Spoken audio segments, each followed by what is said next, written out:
মেরাজের মাস রজবের চাঁদে আল্লাহ রাসূল সাল্লাল্লাহু আলাইহি ওয়াসাল্লাম মেরাজে গিয়েছিলেন। আল্লাহ তাআলা তার হাবিবকে মেরাজের মতো দামি নিয়ামত দান করেছিলেন। কোন নবীকে এত দামি নিয়ামত দেওয়া হয় নাই। মেরাজের রাত্রে আল্লাহ তাআলা বান্দার উপরে 5 ওয়াক্ত নামাজ ফরজ করেছেন। প্রথমেই ছিল 50 ওয়াক্ত, কমাইতে কমাইতে 5-এ গেলেন। আল্লাহ তাআলা বলেন, আমি যা ফয়সালা করি তাই হয়ে যায়, আমার ফয়সালা কখনো রহিত হয় না।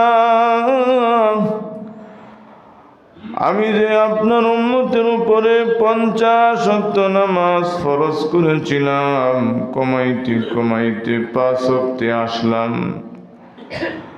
আপনার উম্মতেরা যদি গুরুত্ব সহকারে সময়ের প্রতি লক্ষ্য কইরা 5 ওয়াক্ত নামাজ যদি আদায় করতে পারে, আল্লাহ তাআলা ওয়াদা করেন আপনার উম্মতকে 50 ওয়াক্ত নামাজের সমান সওয়াব দিব।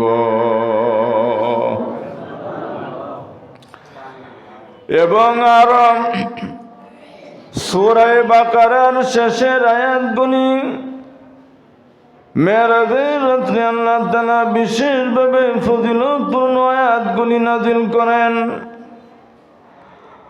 আর একটা বিধান জারি করেন, কোন বান্দা যদি জমিনের মধ্যে শিরিক না করে, আল্লাহ তাআলার সাথে যদি শরীক না করে, এই বান্দা যদি জমিন থেকে বিদায় হয়ে যায়, আল্লাহ রাব্বুল আলামিন নিজ দয়ায় তাকে জান্নাতে প্রবেশ করায় দিবেন।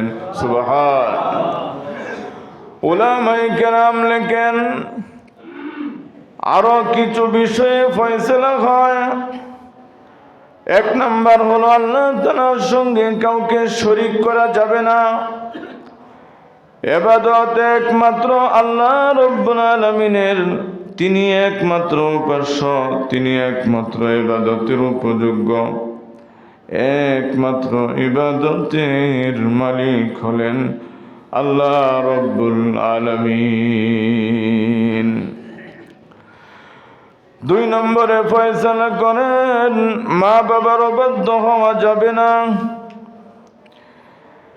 আল্লাহ তাআলা কোরআনের এক জায়গায় বলেন, আমার ইবাদতের পাশাপাশি আমি এটাও ফয়সালা করলাম যে তুমি তোমার মা বাবার অনুগত হবে, তুমি তোমার মা বাবার আনুগত্যশীল সন্তান হবে।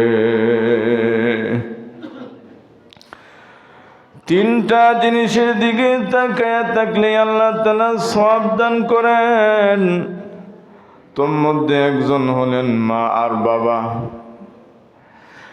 মা আর বাবার দিকে যদি নেক নজরে কোনো বান্দা তাকায়া থাকে, আল্লাহ রাব্বুল আলামিন তাকে হজের সমান সওয়াব দান করেন। সুবহানাল্লাহ।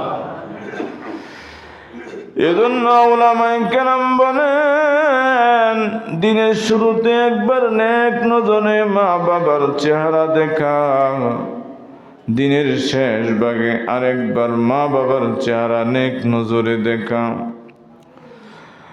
2 নম্বর হলো কোরআনে কারীম। কোরআন শরীফের দিকে তাকিয়ে থাকলেও নেকি। কোরআনে কারীম পড়তে পারেন না, আল্লাহ তাআলার কালাম ওযু সহকারে নিয়ে খুলেন, মহব্বতের সঙ্গে তাকায় থাকেন আর বলেন, আল্লাহ আপনি কি জানি বলছেন, আপনি কত বড়, আপনার কালামও বড়, আপনার কালামে আমাদেরকে যা হুকুম করছেন, আল্লাহ কত দামি দামি কথা কালামের মধ্যে আপনি বলছেন। এই কথাগুলি বলা, কালামকে মহব্বত করা, যতক্ষণ কালামের দিকে তাকিয়ে থাকবেন আল্লাহ রাব্বুল আলামিন মেহেরবানি করে সওয়াব দিবেন। কিয়ামতের আগে আল্লাহ তাআলা কালামকে উঠে নিবেন, কোরআন শরীফ খুলবে, কিন্তু কোরআন শরীফে দেখবে কোনো হরফ নাই, আল্লাহ উঠে নিবে। 3 নম্বর হলো বাইতুল্লাহ শরীফ। বাইতুল্লাহ শরীফের দিকে তাকিয়ে থাকলেও সব পাওয়া যায়। আল্লাহ তাআলা বান্দার উপরে রহমত নাজিল করেন।